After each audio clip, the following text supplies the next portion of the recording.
Halo, selamat siang Tribuners. Jumpa lagi bersama dengan saya Kusnala Syifa dalam tayangan berita selebritis. Kami akan menyajikan informasi menarik dan terupdate seputar selebritis tanah air untuk Anda. Dan inilah berita selebritis selengkapnya. Berita pertama, rutin membeli skincare dan juga makanan di e-commerce. Begini tips belanja online ala Happy Asmara. Penyanyi dangdut koplo Happy Asmara mengakui rutin berbelanja secara online khususnya melalui e-commerce. Tak tanggung-tanggung, Happy rutin membeli makanan hingga skincare melalui online. Happy Asmara juga mengaku membeli beberapa tips apabila hendak berbelanja melalui e-commerce. Tips pertama yang perlu diperhatikan adalah membaca review produk, kemudian tak lupa menyimak ulasan para pembeli sebelumnya. Sebagai informasi, Shopee berkolaborasi dengan Happy Asmara dalam rangka kampanye Shopee 11-11 Pixel. Dan berikut wawancara dengan Happy Asmara.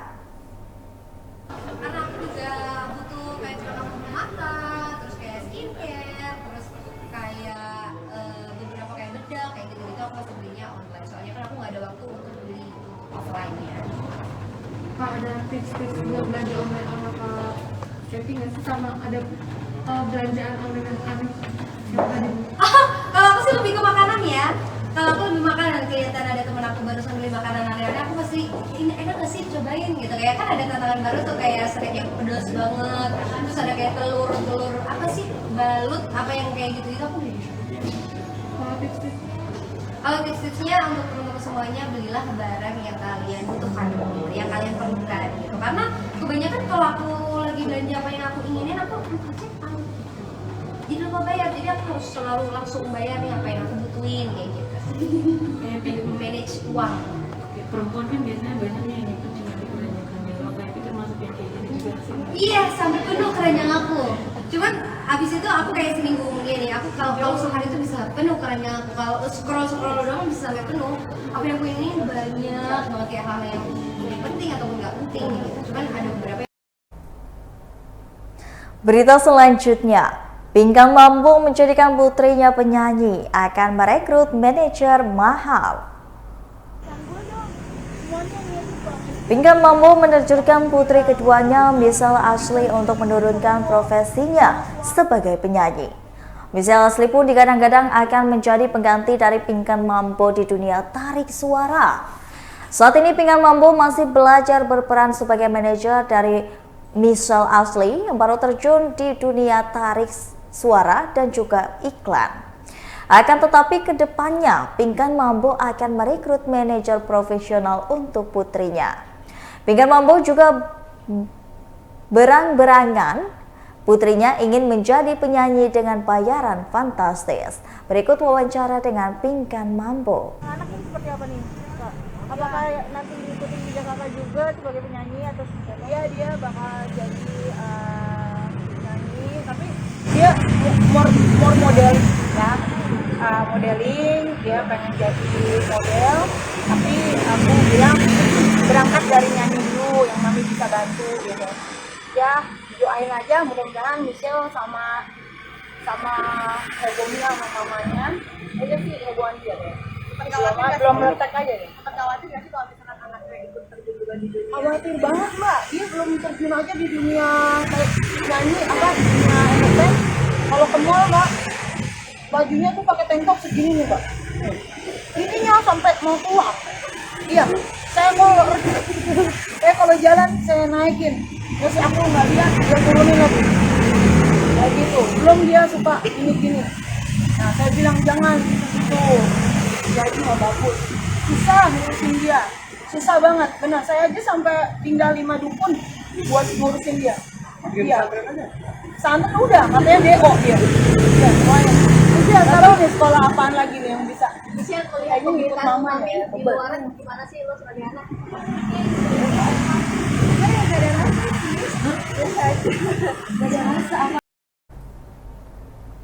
Berita selanjutnya, senasib dengan Lesti Kejora menjadi korban KDRT. Thalita Latief justru membela keputusan sang biduan damai dengan Rizky Bilar.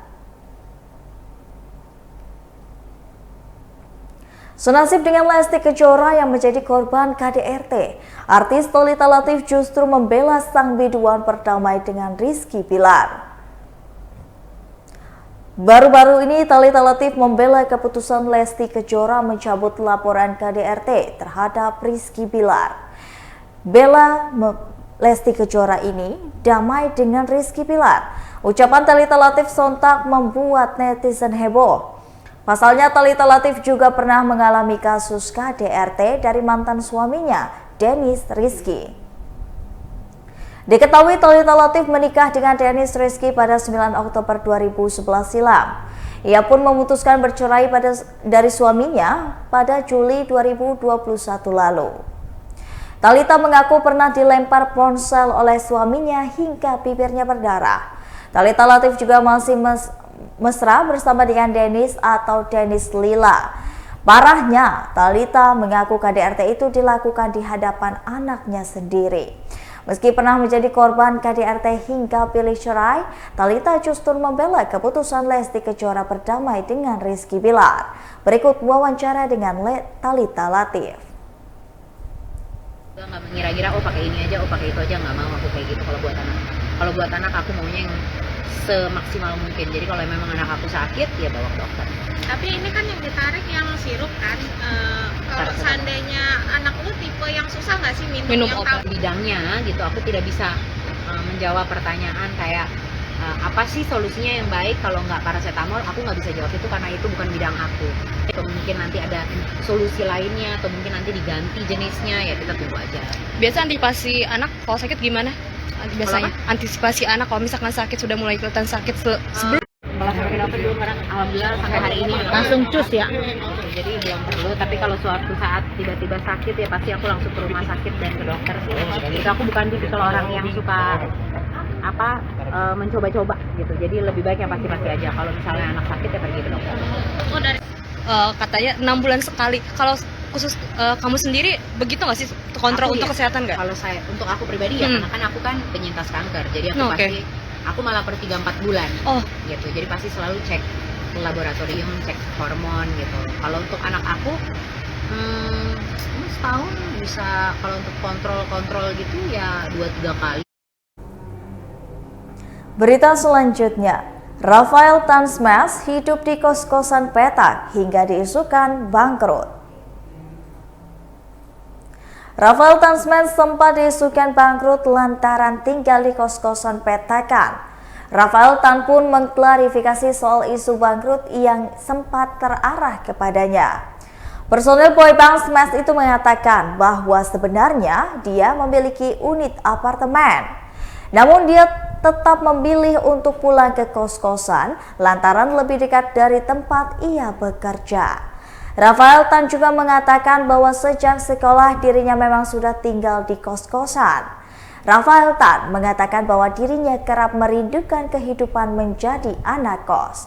Berikut wawancara dengan Rafael Tan Smash. Kalau baju tiap bulannya nggak ada, sesuai dengan kebutuhan aja. Misalnya bulannya apa, ini kan nggak, kalau misalnya kayak salon gitu nggak ada setiap bulan. Kalau misalnya memang selalu menjadwalkan minimal 2 kali dalam bulan. Pernah ini nggak sih break out? Kan ini pernah break out. Oh ya, seperti apa ya? Yang ada jarum-jarumnya, darah-darahnya. Oh, kalau yang darah-darah enggak sih, tapi kalau jarum-jarum memang kan kalau disuntikin kayak mochi skin gitu kan disuntikin juga. Karena memang puasan itu lebih dekat ke tempat aku dulu bertujuh, sekarang tinggal berlima, jadi memang harus ada penyesuaian lain.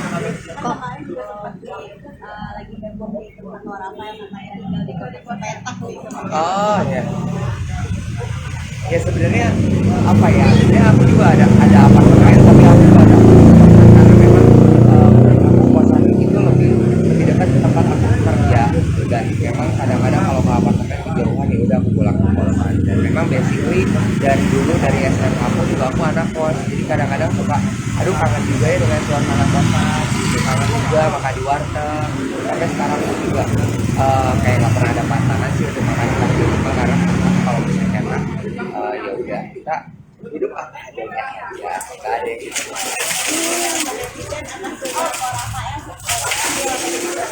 Oh ya nggak apa-apa, itu kan yang penting nyaman. Jadi memang itu definisi anak kos-kosan banget sih. Jadi ya aku kayak flashback lagi waktu SMA. Oh ya kayak gini lagi ya, kayak gini lagi. Berita terakhir, Maria Vania menceritakan pengalaman perawatan wajah yang ekstrim. Maria Vania memiliki pengalaman menjalani perawatan ekstrim untuk wajahnya. Bahkan Maria Vania mengaku sempat berdarah-darah ketika melakukan perawatan tersebut. Menurutnya perawatan tersebut dilakukan lantaran memiliki riwayat kulit berminyak dan juga berjerawat. Untuk menghilangkan bekas jerawat tersebut, Maria Vania menjalani perawatan injeksi salmon DNA. Perawatan yang dijalani Maria Vania ini membuat wajahnya rusak di 1 pekan pertama. Dan berikut wawancara dengan Maria Vania. Kayak facial, harus juga dengan kayak infus. Nah, aku temuin di sini dia harus bener-bener rajin. Ya minimal kayak sebulan 2 kali lah. Kalau kamu budgetin susah, karena ini kan aku ibaratnya investasi kan. Kamu investasi ke badan kamu, ibaratnya kamu keluar 1.000 untuk dapat 10.000. Kalau misalkan dan bisa menghasilkan, kamu ini budgetin. Kak, ada perawatan botox juga nggak? Apa? Botox pasti ada, kan lawan umur ya, biar potong umur gitu kan. Udah pasti ada, apalagi kan aku ekspresif banget kan, kayak harus ketawa, harus sedih, misalkan kayak gitu. Itu kan kerutan pasti ada, tapi kayak kalian tuh aku belum ada kerutan, karena aku rajin ngelakuin itu. Takutnya juga biasa. Maria mungkin kalau lagi pertama kali perawatan ada sedikit ekstrim kok. Sedikit ekstrim. Yang berdarah-darah ya, itu bagi aku itu ekstrim banget. Kayak kamu, kan dulu aku waktu SMP itu karena kulitku berminyak, jadinya kan banyak jerawat kan, pernah hampir seluruh rumah ada jerawatan. Nah buat hilangin bekasnya, kita harus kayak salmon DNA dan juga PRP. Nah itu kan berdarah-darah, jadi seminggu tuh muka tuh rusak, darah semua ini pas awal, udah serem lah. Tapi setelah seminggu kemudian benar-benar glowing banget, kayak benar-benar noda hilang, gitu kan, pori-pori lebih kecil. Kalau minder nggak kayak gitu? Ketika kamu Ya seminggu hancur. Ya kalau yang cinta, yang sayang, mah sayang aja lah. Seminggu hancur, pokoknya yang insecure kamu kemana-mana. Jadi diam aja di rumah. Diam di rumah, demi ikut glowing. Baiklah Tribuners, itulah tadi berita selebritis Lampung bersama dengan saya Kusnula Syaifah. Jangan lupa untuk terus saksikan video selengkapnya di YouTube Tribun Lampung News Video, Facebook Tribun Lampung, Instagram Tribun Lampung, TikTok Tribun Lampung untuk mendapatkan informasi terupdate lainnya. Selamat siang dan sampai jumpa.